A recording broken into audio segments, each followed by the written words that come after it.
Hola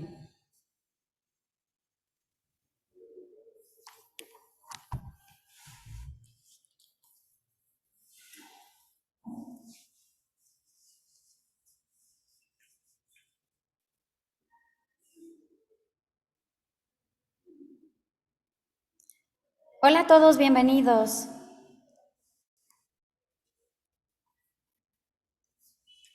Hola, gracias a los que se están incorporando a la sesión, bienvenidos.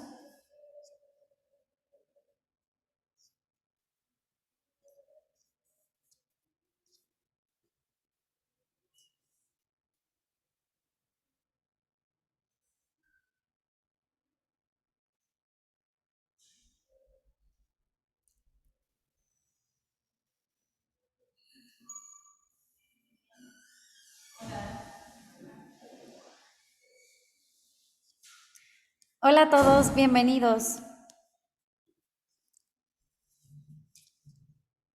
¿Cómo están? Bienvenidos a Encuentro Creativo.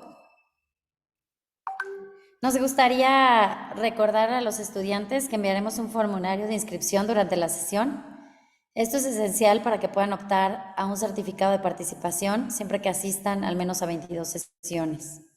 Además, con este 50% de asistencia pueden optar a diversas becas que ofrecemos por parte de las universidades. El formulario se manda entre el minuto 30 y 40 de cada sesión. También les recordamos que todas las sesiones son grabadas y posteriormente subidas al canal de YouTube de la Cámara de Comercio Italiana. Bienvenidos.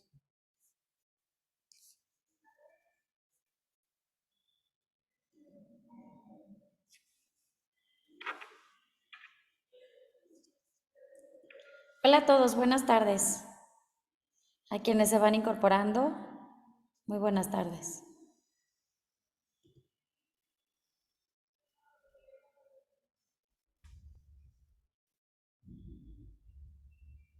Estamos por comenzar en unos minutitos. Gracias por estarse conectando. Bienvenidos.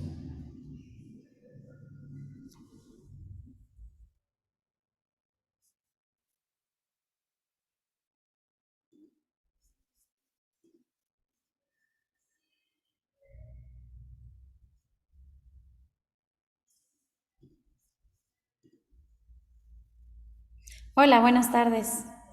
Bienvenidos a Encuentro Creativo. En unos minutos damos inicio.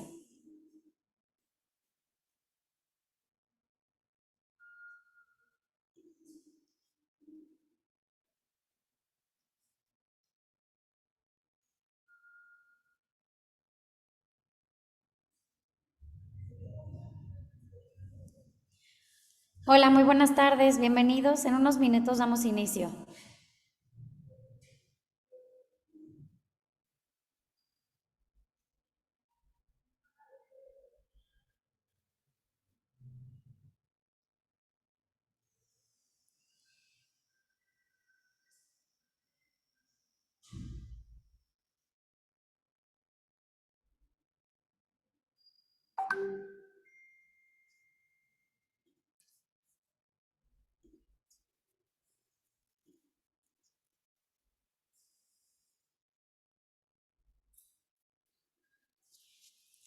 Hola a todos. Buenas tardes a quienes se van incorporando. Ya en unos minutos damos inicio. Me presento, yo soy Fátima González. Aquí estaré con ustedes moderando esta charla tan interesante. Bienvenidos.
Nuevamente, buenas tardes.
A nombre de la Cámara de Comercio Italiana en México, les doy la bienvenida a esta presentación, que forma parte de la tercera edición de Encuentro Creativo, que es un proyecto de la Cámara Italiana apoyado por la Embajada de Italia en México.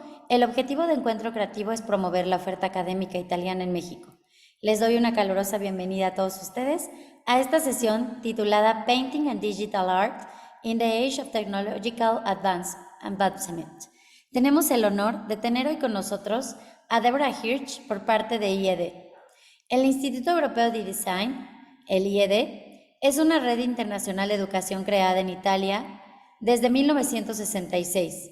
Difunde la cultura y la innovación en el ámbito de diseño, la moda, las artes visuales, la comunicación y gestión de las industrias creativas, que promueven el cambio social, cultural y económico. Durante más de 50 años, IED viene desarrollando una propuesta educativa de gran calidad y alta empleabilidad. IED desarrolla además nuevos entornos de aprendizaje y nuevas formas de entender al diseño como elemento clave para mejorar el bienestar del individuo y de la sociedad en general. Una de sus principales fortalezas es la metodología de la cultura del proyecto, a través de la cual los estudiantes aprenden desarrollando diferentes proyectos reales para distintas empresas colaboradoras. Bienvenidos. Ahora les hablaré un poco sobre nuestra gran invitada. Su nombre es Debora Hirsch. Ella es colaboradora del IED, nacida en Sao Paulo, Brasil. Tiene un máster en Ingeniería por la Universidad de Sao Paulo y un MBA por la Universidad de Bocconi de Milán. Debora es una artista residente en Annex, Nueva York, desde el 2019, así como artista residente de RU Residency Unlimited, Nueva York, y nominada al programa de becas y comisiones del 2019 y 2020 de la Fundación de Arte Cisneros Fontanals. En su práctica, le interesa sobre todo explorar el modo en que las estructuras de poder pueden ser sutiles, insidiosas e imperceptibles, así como brutales e invasivas, que van desde las dinámicas colonizadoras, históricas y su legado, el control tecnológico hasta las dinámicas que actúan a nivel personal. En su actual investigación plan, siguiendo los protocolos de la blockchain, que definen un espacio protegido de la destrucción, la manipulación y el paso del tiempo, decidió devolver a la vida, preservar plantas, casi extintas dentro del ámbito de la pintura y física. Estas especies en peligro de extinción quedan registradas en la blockchain, lo que les concede una existencia virtual eterna, al tiempo que sirven de memoria simbólica de lo que hemos perdido y de lo que corremos el riesgo de perder. Es un especialista figurando tanto en colecciones privadas como públicas y ha logrado llevar sus obras a varios museos importantes del mundo, destacando algunos como Bocam, Museum of Contemporary Art en Polonia, el MUVE, Museo Brasileiro de Escultura e Ecología en Brasil o Casa Testori en Italia. Algunas de sus obras han aparecido en Flash Art, Muse Magazine, Art Forum y Vogue, solo por nombrar algunas. Aunque su obra es a menudo conceptual y apropiativa, ya que recoge imágenes de archivos, libros antiguos, el mundo digital, el arte y diversos medios para construir su propia imaginería y perspectiva, también implica una concepción metafísica del arte. Así que recibámosla para escucharla. Estamos listas y listos. Bienvenida, Débora. Gracias por esa bonita introducción. Good morning and welcome to this presentation. I'm very happy to be here with you today to talk about my research plan about endangered species, in which, as Fatima said, as Claudia said, I was recreating endangered species, and then I created this digital archive of these plants on the blockchain. So I'm going to share my presentation with you. And today we are going to talk about painting and generative art. In particular, we are going to talk about artificial intelligence.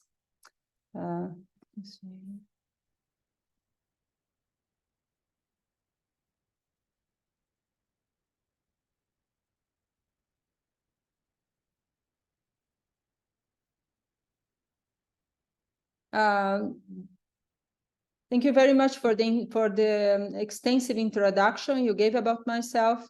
As you said, I am an industrial engineer. I got a master in business administration, and I work in the business for some years in the media and information technology sector. In the year 2000, I decided to quit my career in the business to become a full-time artist. And since then, I've been working as a multimedia artist using mainly painting and digital. I'm very interested in exploring the impact of technology in our lives and on communication and culture. And also, I'm interested in analyzing the certain problematics related to structures of power. So today, we are going to be talking about our digital art. In recent years, there has been a huge change in the way that artists are approaching technology. And I'm not presenting any specific artists because there are so many friends, and it would be difficult to make a selection. And so I'm dividing the artists into some groups, just for you to have a panorama of the artists, of the type of artists that are using digital today. And the new technologies are being used in different ways. It's really up to the project of each artist, but we can identify some main usages for the technology. For instance, there are certain artists that have started using the blockchain as just a certificate of authenticity. This is the most powerful certificate of authenticity that may exist. They are just registering physical art in the blockchain and using the blockchain merely as an authentication possibility, the most powerful one, I must say. There are some other artists that are adapting some physical works that they had and introduce those works in the digital world. If we can talk about, for instance, Marina Abramovic. She adapted one famous video of her, The Hero, to the blockchain, and then this NFT, that's the name how when the token is registered in the blockchain, it's called NFT, no fungible token, was seen in large billboards in New York, London, and Seoul. And this is one type of use of the blockchain. There are many artists that are getting acquainted with the vast amount of user-friendly tools to work in the digital sphere. There are very specific tools. There are some tools that have a very easy to use interface, and it may happen that those tools, user-friendly tools, are enough for the artist's project. Actually, the complexity of the technology, in my opinion, should follow the artistic research. Whenever it is necessary to get into the technicalities of the generative art, of the artificial intelligence, then the artist can move further on. But if it's not necessary, the artist can limit himself to use user-friendly tools, and that's perfectly okay as well. Then I would say that there is another category of art that's doing a kind of conceptual art, and that I would make that is not like the conceptual art in the 70s, but it's a conceptual art that is thinking about the blockchain itself and how it works. And here there is this major project that I think all of you know about, from Damien Hirsch. He created 10,000 drawings and associate those drawings to 10,000 NFTs, and let the collectors decide whether they would keep the drawing or the paper drawing, or keep the NFT. In the end, he made a performance in an institutional space and burned the drawings.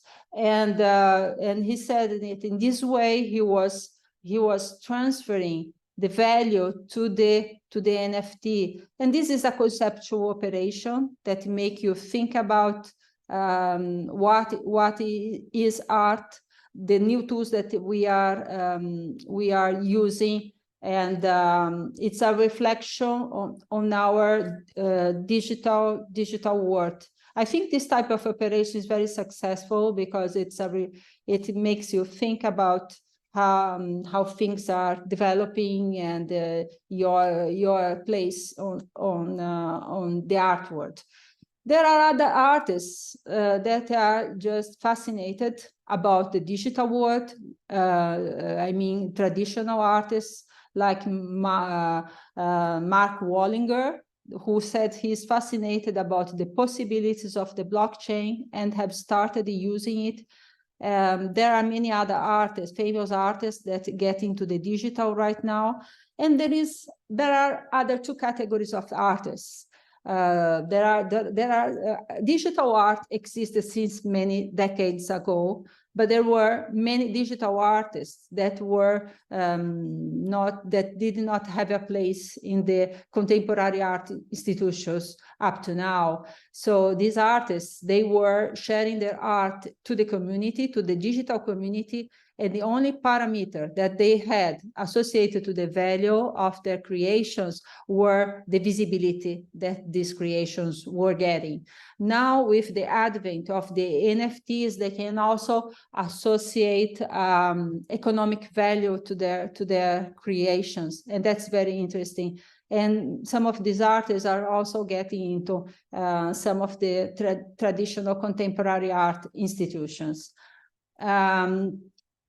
The last category that for me is very fascinating category is the artists that are really pushing the boundaries of the digital art. There are both computer science experts or artists producing artwork that is really cutting edge, and they are leading the innovations not only in the art world but also in other sectors.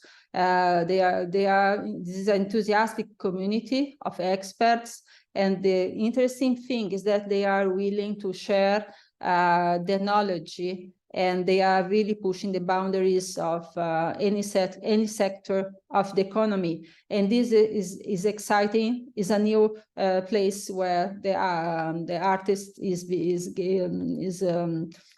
getting visibility in any sector of the economy, even in companies and so on.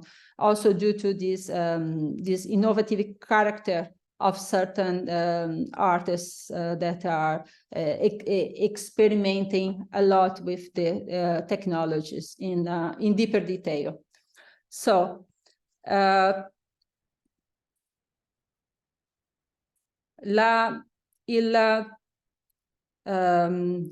any artist, what I personally think is that any artist with curiosity and dedication can acquire the technical skills that are required for his own research. It doesn't matter the background, because today there are online, you can really find everything. You can get to know how to learn the most productive and effective coding tools. You can know how to use frameworks. There is a huge community that with which you can dialogue, and you can present your projects. You can also have collaborations with other artists and programmers to develop a project together. And I think that there is no barrier anymore to anyone to reach any point related to technology. It's just a matter of time and dedication.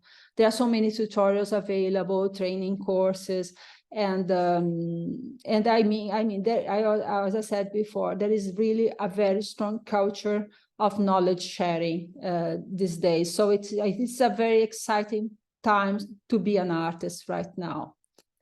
So let's talk about painting and AI.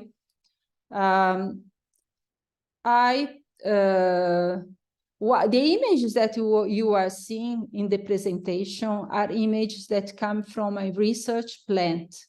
So the image that you saw before, this image to your right, and all the following images belong to that research that I'm going to talk about later on.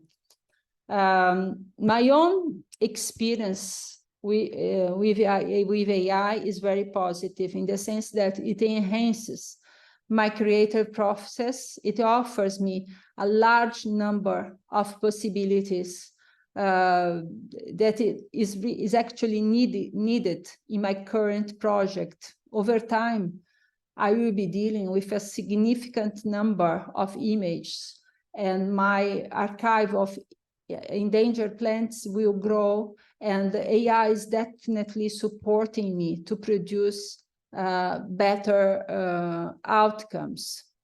And I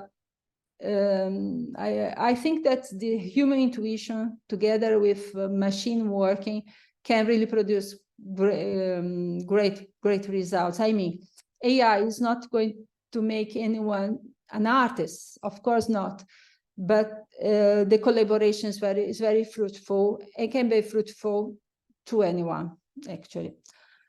I think artists can, in my own experience, can overcome limitations of their own experience.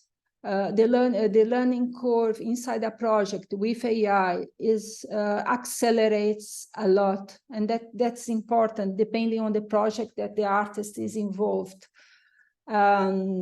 You can overcome your own preconceived ideas, prejudice, and so on. AI really expands my options also in terms of content and compositions while working on my own style. This process has never been a passive assimilation. It is absolutely a constant interaction, and you can feel that the decision-making process is always definitely led by the artist.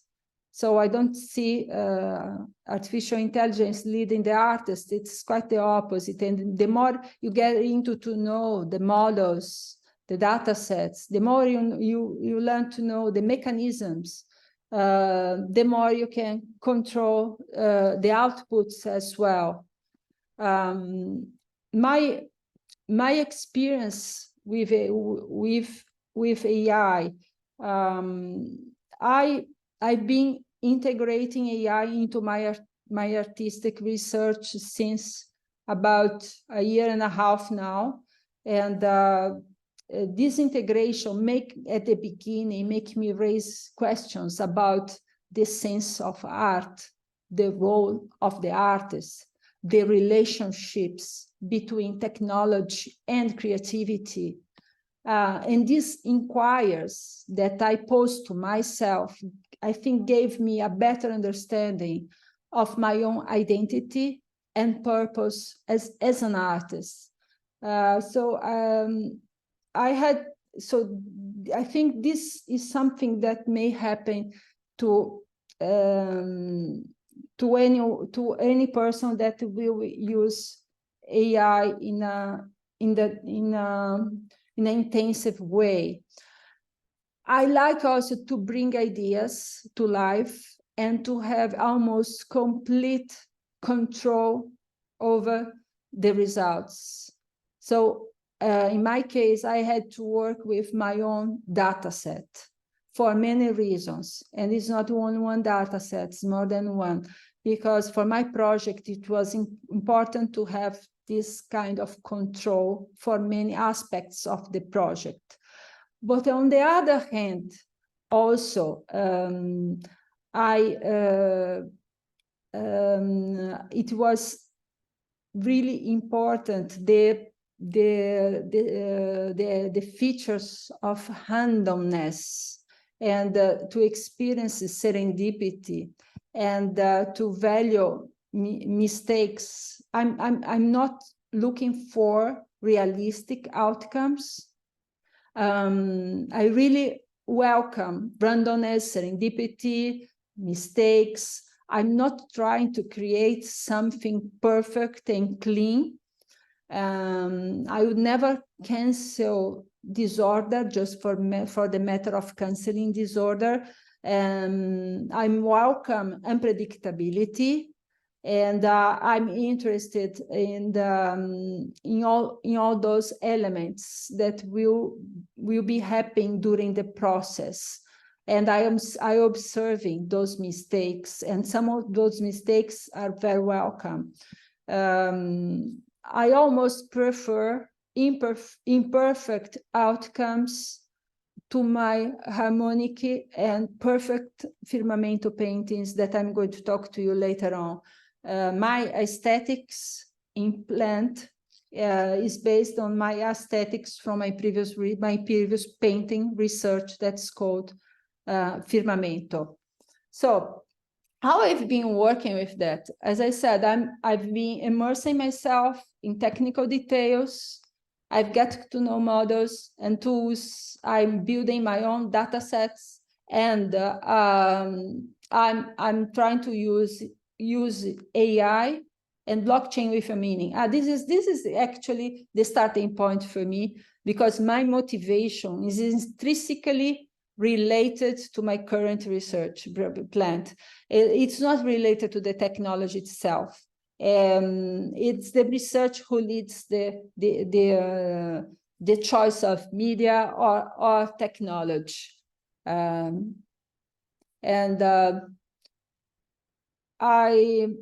I see it's a novel process for many artists. Some artists are pioneers and they have been experimenting a lot, but most of the artists, this is a novel process. And there are at least two key moments in which artists will intervene in the process. And this is the minimum required. That is, in the selection of the tools that one is going to work with, and the decision whether to build a new model or to build a new data set, or to train a pre-trained data set on your data set, and so on. These are all fundamental decisions in the process. And then downstream, it is going to be the artist who is going to analyze, who is going to see if the outcome should qualify or not, and be present in the final artworks. And there are many steps in between, and these are just the minimum control that the artist is going to have over the process. So as I said, there are different levels of involvement, and AI may be really complex if you want to build a model or your own data set. But for those who do not want to become technically immersed in the details of frameworks or coding, there are many user-friendly tools that are really, really easy to use interfaces, and they are amazing. These tools are getting better and better over time. They are getting also very specific. So I think this is something that's going to happen in the future. There will be user-friendly tools for almost any aspect of artificial intelligence. Having said so, as I said before, of course, AI will not make anyone an artist. So AI, I'm going to talk about one aspect of AI, that is the generative adversarial networks. That's one of the ways to work with generative art with AI. Even if you are using generative adversarial networks, it's not always necessary to code from scratch. For those who doesn't know the basics of generative adversarial networks, I'm just going to say a few words about that.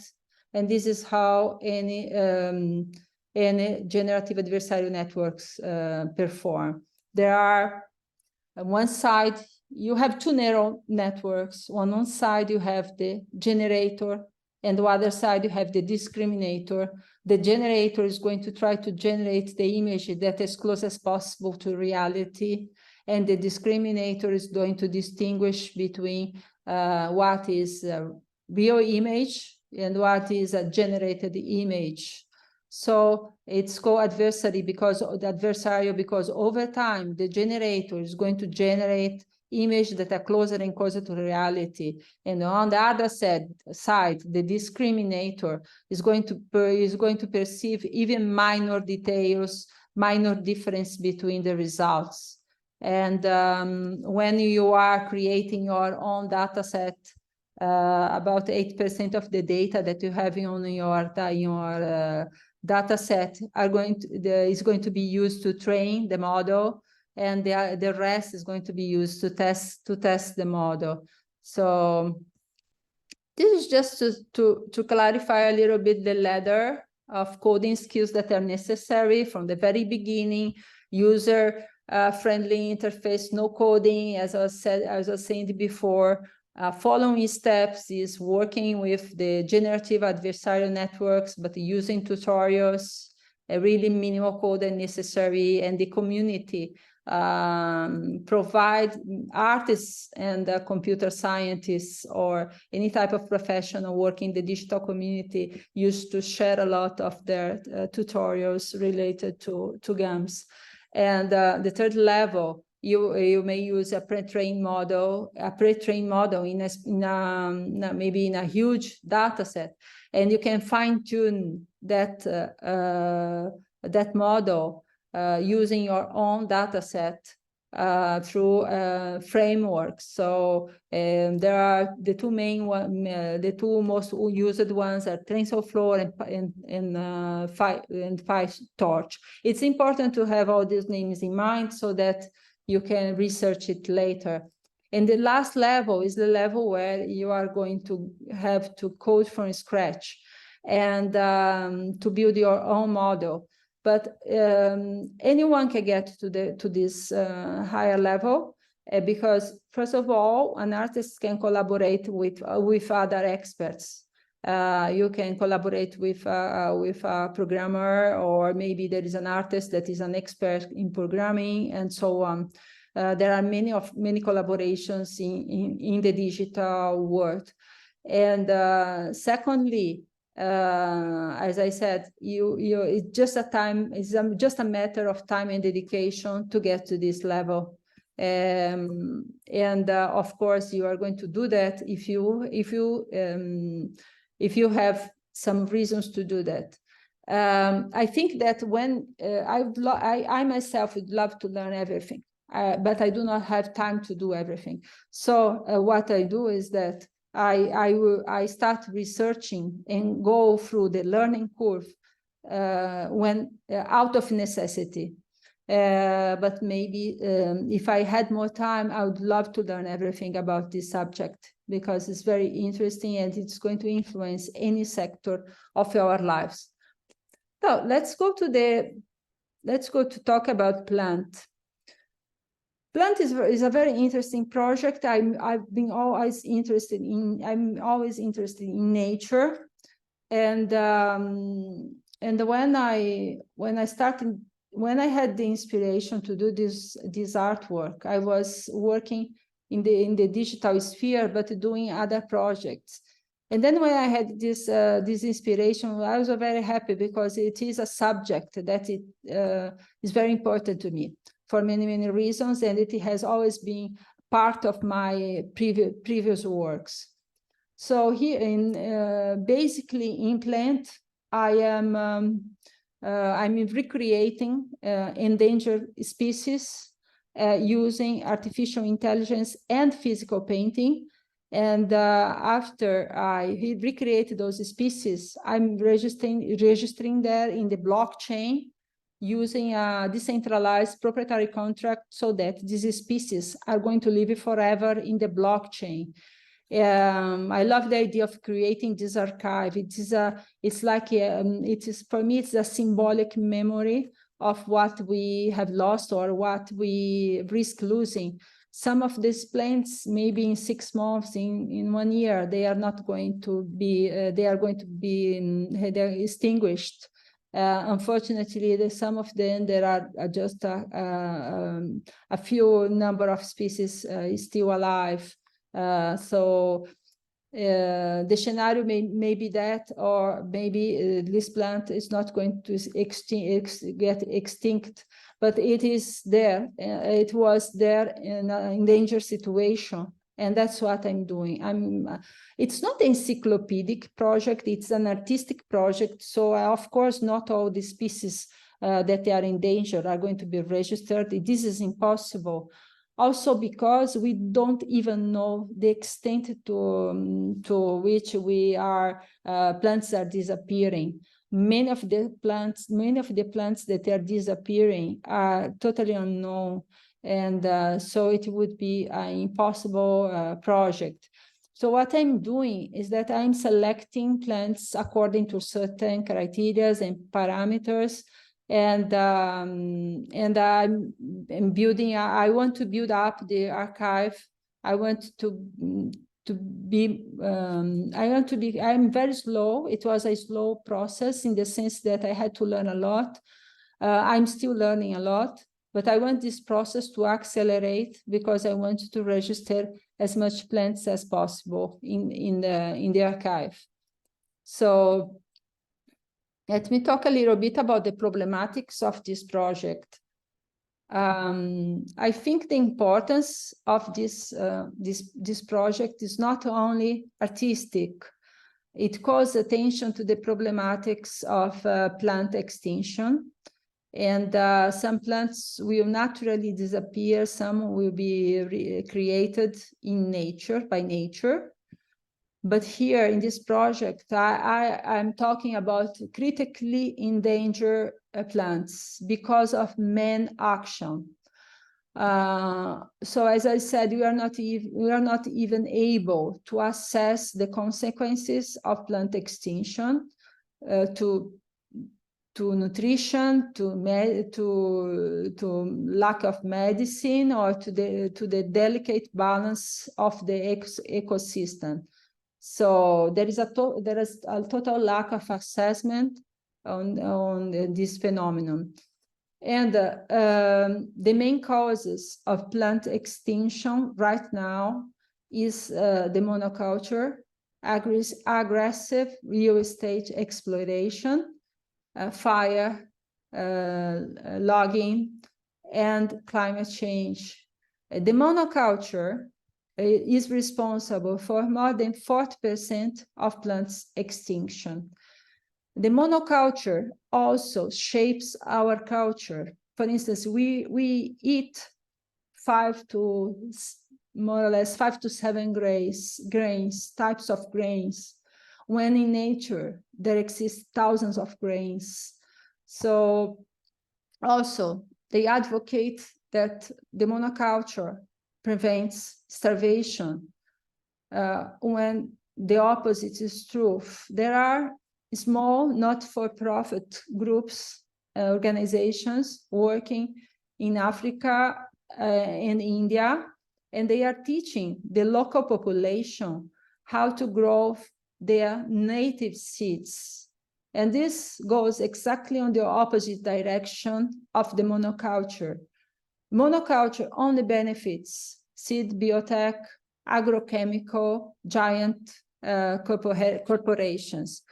And so let's move on. I'm going to talk about the aesthetics of this project. That for me is very important, because I wanted to feel that it is mine, and not that it belongs to a generic aesthetic. I want the aesthetic to be very specific, and I want it also to be captivating. I want to capture attention to this project. So I want to show you some image from Firmamento.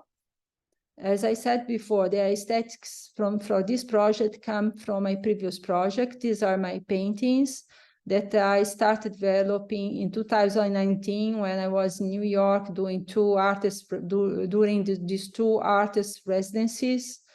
And here I am making elements from apparently distant worlds, distant in time, distant in space, coexist in the same platform, in the same canvas. And I had to develop certain techniques to be able to do this type of artwork. And I did during my process. I typically write about the works. For instance, in part of this research, I'm looking for similarities between the colonization of the Americas and the digital colonization that we experience today, and this is our ongoing project. And as you can see, they are pretty similar to the looks of the plant project. Here you can see rivers that were used by explorers to find gold, and also digital interventions. And this is not just a painting project. It is also video and installations. So it's all part of the Firmamento project. So going back to plant. Also here I have this type of abundant representation, and like in Firmamento, you can see I'm also using frames, because when you put something in a frame, it's because you like to have those memories, memories of good time with your family, traveling, good moments in general. So you put in a frame something that you value. So I want to give some importance to those plants, and that's the reason I'm always using frames in these works. And you can also see the landscapes, architecture details. And there is very often there is a monolithic bird, and all this all together aiming at evoking the complexities of interconnections and the delicate balance that we find in our environment. So that is the main idea of plant. And how is my process? My process, I like my process. And the reason I like my process is because it mixes physical and digital. And I'm very interested in that aspect of it. So I love manuality, I love paints, I love textures, materials, and everything. So my initial media is acrylic painting. I will paint the species that I selected. For instance, this species here is a species from the Africa, from Botswana, and this painting. This is the result. It's not the painting. I will painting with acrylic. I will create an environment. And then I will photograph that work, and this photo will be included in the system as a starting point. I may include intermediate points as well. Usually I don't. I just include a starting point. Then I will use a pre-trained model for stable diffusion, and I will find that I fine-tune for the data set. I have more than one data set, and for each case is one case. There is one data set that I'm using most of the time, but sometimes it's not suitable, and then I have to create another one. It's a huge work to create and put everything in categories and make it work. It takes a lot of time, but it's also part of this learning process, and actually, it is a lot of effort, but it is also a lot of fun, and I'm really enjoying this work. So after I created the plant, this is the ending result. It's not the initial, it's not my painting, it's the ending result from the system. After I created the representation of the plants, I will register that plant in the blockchain using a decentralized proprietary contract, and that to make sure that that plant will live forever in the blockchain. It does not depend on any platform. Okay, it's a decentralized system. So what I feel with this work is that it is a kind of collaboration. I feel that I have a kind of collaborator. Actually, I feel like I am working in a team, and when it's just myself and my computers. And the use of painting in the process, I think, is very special. When the system gives me a result, I will then print the result and paint over it again. I will photograph the artwork again, and I will insert it in the system. I will do all the loop again up to when I find what I'm looking for. The number of interactions is variable. It may happen that after three rounds of painting, I am satisfied with the results, as it may happen that I will not get satisfied. I will drop the project and start with another plant. It may take the plant that takes me longer to get the result that I want, took about 20 times to do this type of real working with the model. So some final considerations. I will be creating many plants, and as I said, the selection is based on some parameters, and I have a deep look on the causes of extinction, and also it's important for me that the species are beautiful and have some peculiarities so that I can distinguish one from the other in the archive, in the digital archive. I'm looking for this aesthetic rendition, and And right now, I am working on some Mexican and Brazilian species because I will be in Mexico City next February for Zona Maco. So if you happen to visit Zona Maco, please stop by to say hello. I will be there, and you can visit my Mexican species. So now I have some byproducts that are related to the research, and this video is one of these byproducts, and it's our ongoing video, and I will be adding more species to this video. It is an animation done with my plant species using After Effects. I'm going to show it to you. It lasts 1 minute and 4 seconds. I'm also working on an immersive installation. Let me show you. It is based on the just a second. These are, if you want to have a look at the plants, let me just say one thing. You have my website. In the website, you have this category plant. You go to plant takes you to contemporary plant. And if you go to plant, if you click plant again, you go to the part of the archive is here. These two plants, for instance, you have the barcode that will take you to the digital archive. And so you have most of them with their scientific name and so on. So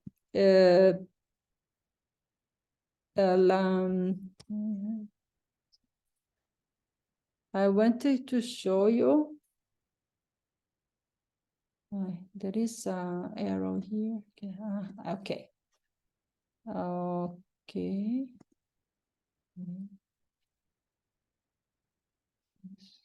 This is the fresco that I was talking to you about. It is the most well preserved fresco, Roman fresco. It was found in the villa of Livia, in the outskirts of Rome. Livia was the wife of Augustus, emperor, and he built this summer house for her. And one of the rooms was this amazing fresco that was not painted directly to the wall. It was painted to some pieces of wood. And so that's the reason why it did not get damaged by humidity. And they managed to take this fresco to an exhibiting place in Rome called Palazzo Massimo, and it is available there to be visited. So this fresco is amazing because it has many characteristics of Renaissance painting, in the sense that you see more the things that are closer to you, you see that are more, you have better focus. When they go far away, things that should be far away, they have less focus, and there is this perspectives. When you enter this room, you feel that like you are really enter a garden. The sensation is amazing, and I was really impressed by this fresco, in Giardino di Livia. And I want to make a multimedia installation with my plants using certain features of this fresco. Now I'm in contact with a center of research here in Italy. They have done the virtual model of this fresco in the past, and we are starting to work together. This is also going to be an exciting project. So I have the main project, and then I have many byproducts of the main project. And I've been always working like that. So let me show you the video, and then I think we can open to your questions, because I've been talking a lot. Let me see. So the sound, the audio of this video is generated by AI. I want an audio that was in between a sensation of burning and destruction on one side, and a sensation of rebirth and bring back to life in the other. I wanted to stay in the middle. So let me play it.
Ok, wait. Ecco. Hello, we are back here.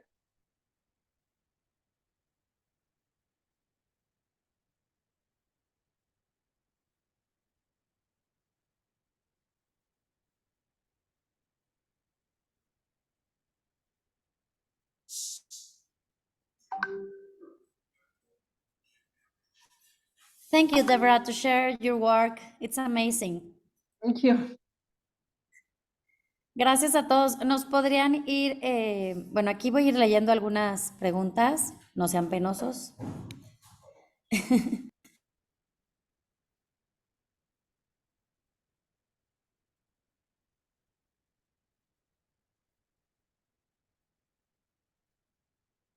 Bueno, voy a compartir algunos comentarios. A great example of using all as two. Impressive, magic, hermoso, love it, really amazing.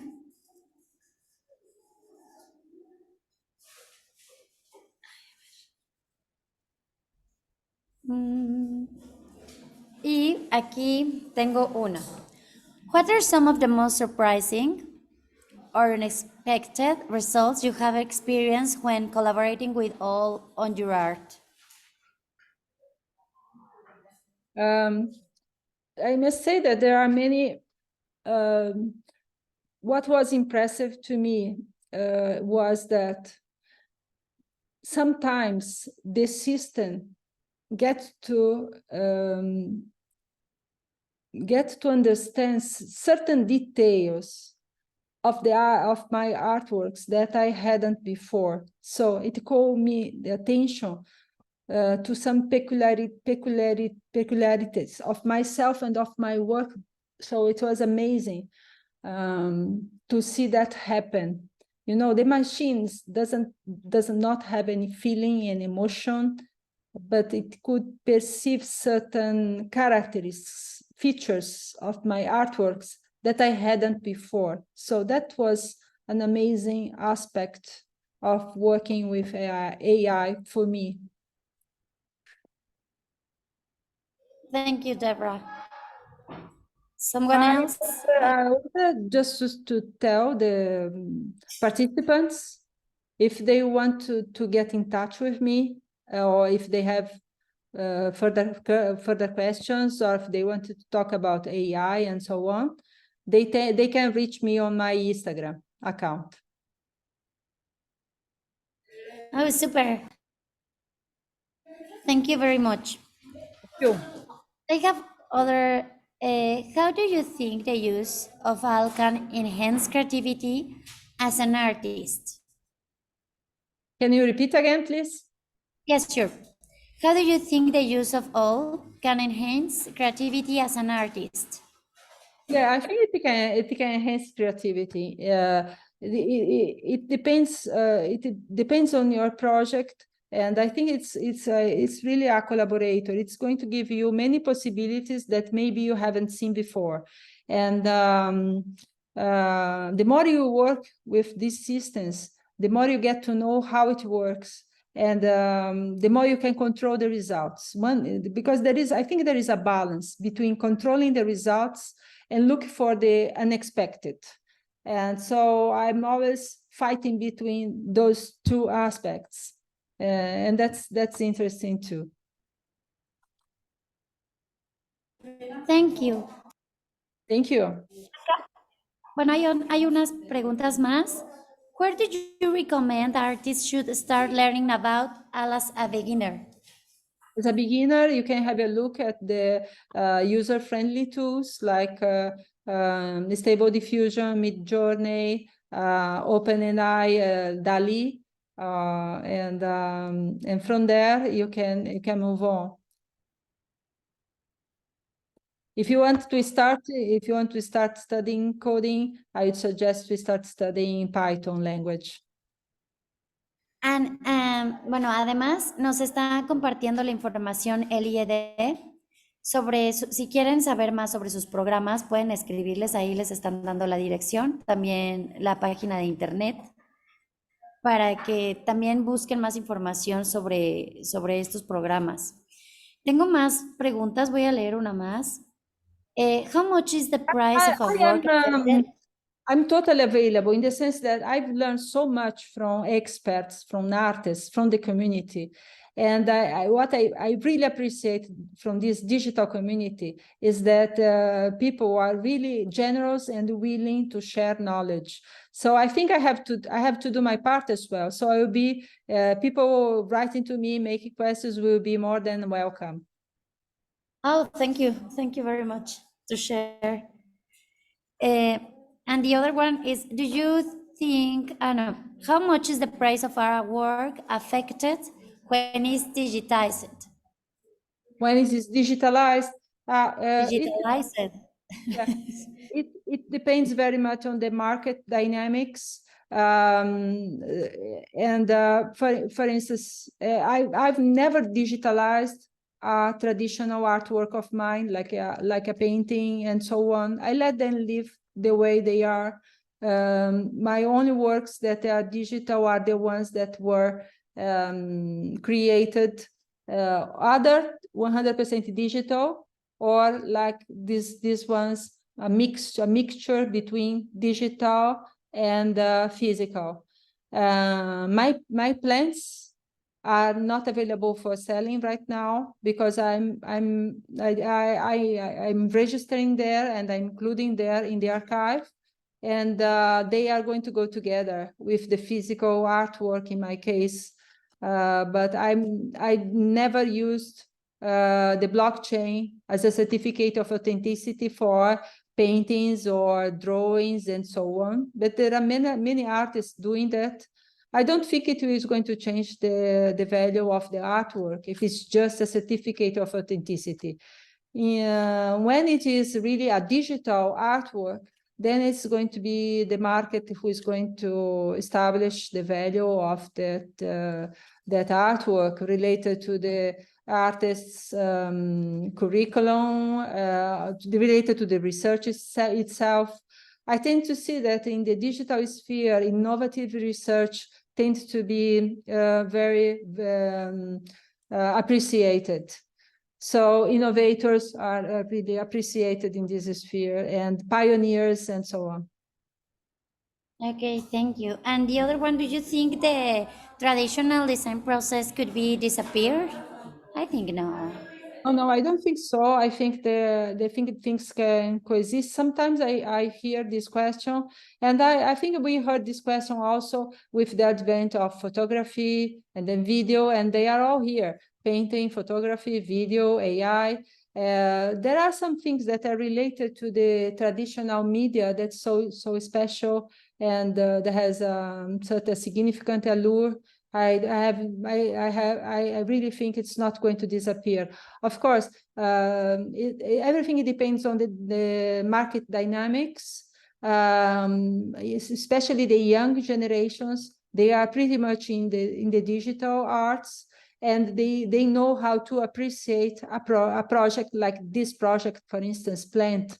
I think it resonates with the young generation because they are so much into digital, and they really are fast learners, and they know the aesthetics and so on.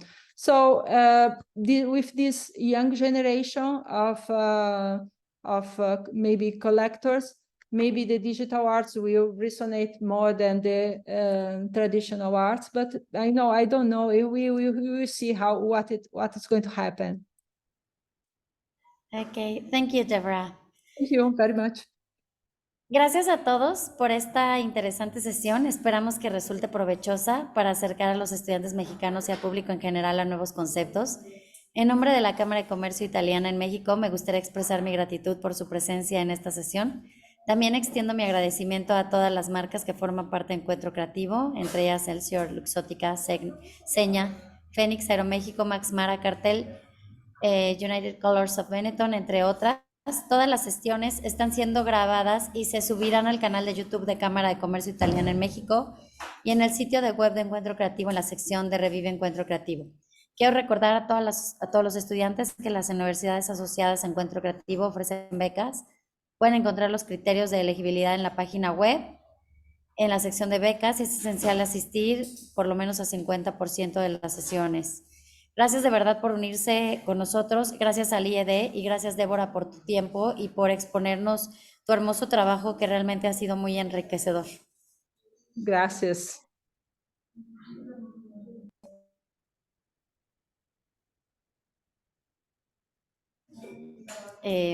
¿Algo más? Bueno, también les recuerdo que aquí les deja el IED la información para que estén pendientes, y también amablemente que Débora nos está diciendo que si deseamos contactarla, pues ella también nos puede brindar información. Gracias a todos los participantes, que tengan una muy linda tarde.